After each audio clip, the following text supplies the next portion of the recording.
One adult dies every 3 minutes. One child dies every 30 minutes. U.S. Secretary of State Marco Rubio faced dramatic interruptions on Capitol Hill after protesters were forcibly removed from a congressional hearing, shouting accusations of war crimes, humanitarian failures, and deadly government policies. The chaotic scenes unfolded as Rubio appeared before lawmakers to defend the Trump administration's foreign policy priorities and present the U.S. State Department's annual budget request. But before the hearing could fully settle into a routine policy discussion, protesters erupted from the audience.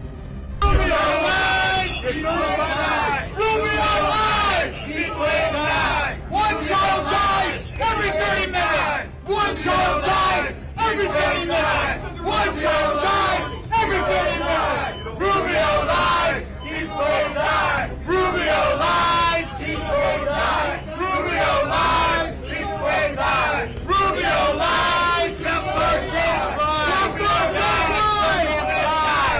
As security moved in, demonstrators repeatedly chanted, "Rubio lies, people with AIDS die," while others shouted, "One child dies every 30 minutes."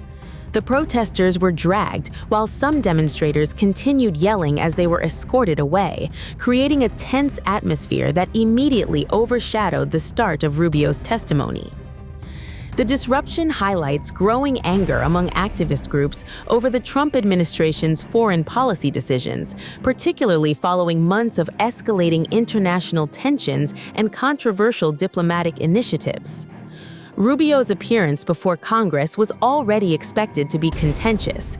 The former Florida senator is facing lawmakers at a pivotal moment for U.S. foreign policy, with questions mounting over America's involvement in international conflicts, diplomatic strategy, and the administration's broader global agenda. Much of the scrutiny centers on the ongoing conflict involving Iran. You're asking for a 44% reduction in the State Department budget. That includes, when I talk to my constituents, they ask for economic relief at home, not regime change in Havana or Caracas or Tehran.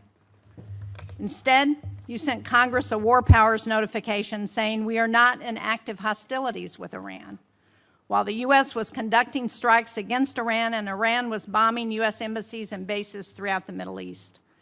That was not consultation. It was an attempt to avoid answering to this committee and this Congress about this war. Congress has asked basic questions about the war. Why are roughly half of our Patriot interceptor stockpiles gone? Why does the Strait of Hormuz remain closed? Why is gas up $1.50? Why did 13 American service members lose their lives in this war? Congress deserves to know why, and Americans deserve to know why. Mr. Secretary, you would not have stood for this kind of stonewalling by the administration when you were a senator, and you certainly shouldn't stand for it as Secretary of State and National Security Advisor. Our foreign policy is one that's solely focused on the national interest of the United States of America, on the defense of our country, both its military defense and our security, but also our economic security and the vibrancy of our economy, our sovereignty, and our future. We believe that America should lead the world, and I believe that we are, and we'll have a very good story to tell about that. American leadership, however, should always be on behalf of the American interests. I say this because I think over a period of time in our foreign policy, we lost focus on that. The reality of it is that our foreign policy, first and foremost, must always be what is in the national interest of the United States of America. And determining the national interest oftentimes requires us to make pragmatic decisions. Sometimes in foreign policy, the choices are not between a good choice and a bad choice. It's between two less than ideal choices, and you're trying to figure out which one of these two choices is the one that is best for the United States and least harmful to our interests. And that plays out every single day. That said, we remain the world's sole global superpower, the most powerful country on earth. I also remind everybody the United States government is not a charity. We are not here to play social worker. We are here to win. We are here to win on behalf of the American people and on behalf of the national interest, to win for our country, to win for the people of America, to win for the things that are important for our future, and that's what we exist to do. The State Department exists to carry out the foreign policy of the United States, both in diplomacy and in aid, in a way that furthers the national interest and helps the American people. And it's guided every decision that's been made since January of 2025. But I'm also happy about the way we've transformed foreign aid. In any transition, there will be, bumps in the road, but largely speaking, if you think about how those programs that existed in the past were failing us, the old model had to be replaced. And the foreign assistance that remains is being brought under the strategic direction of the State Department. So we're not just providing money, we are also seeking outcomes. It's not just how much money you spend on a program, it's whether you're getting outcomes from it. But it's also being guided with our strategic view in mind.